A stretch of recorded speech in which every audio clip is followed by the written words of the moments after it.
So are you a religious person or are you a spiritual person?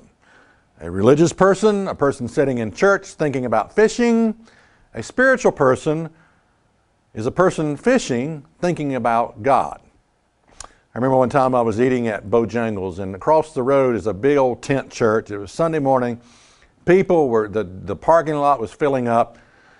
Woman and man got out, husband and wife. The woman is dressed all nicely in her dress, and he, on the other hand, looks like a cowboy. He's got cowboy boots on, he's got a cowboy hat on, and his whole demeanor said, I don't want to be here.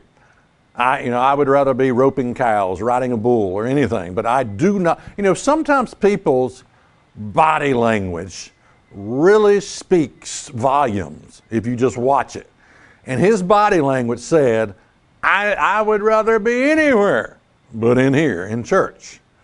And that's one of the things I love about the Sabbath, that the Sabbath command, the fourth commandment, as you study the Sabbath day in that command, there's nothing in there about worship, come to church. Now, I'm not knocking church. I'm just saying the way you connect with God is not by going to church. It is by keeping His Sabbath, and the Sabbath is a day of disconnect. You quit, you stop, you unplug yourself. You just stop. And it is a day of connectivity with God through nature, through creation, by thinking about God, by studying His Word.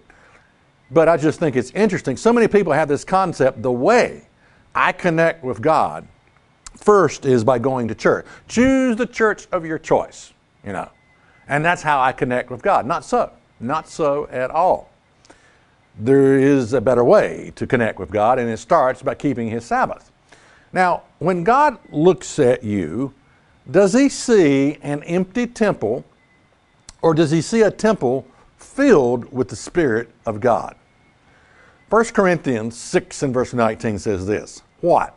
Know you not that your body is the temple of the Holy Spirit, which is in you, which you have of God, and you are not your own? Man, that's fascinating. In other words, if your temple is empty, you're a walking corpse. It's like The Walking Dead. I've never watched that show, don't really want to. I've seen advertisements of it, but that's a good analogy of what people are like, void of the Spirit of God. They're the walking dead. Literally, they're the walking dead.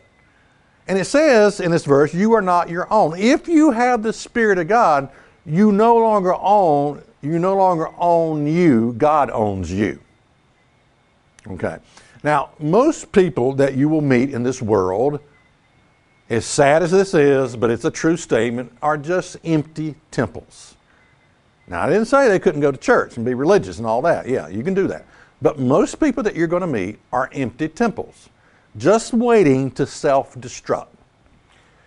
If you ever needed a reason to have compassion on people, it is just this, that most people that you're going to meet are empty temples. The reason people rub you the wrong way, the reason you can't get along with this person is because they're an empty temple. They're the walking dead. And of course you can't get along with them because it's empty. Their temple is empty.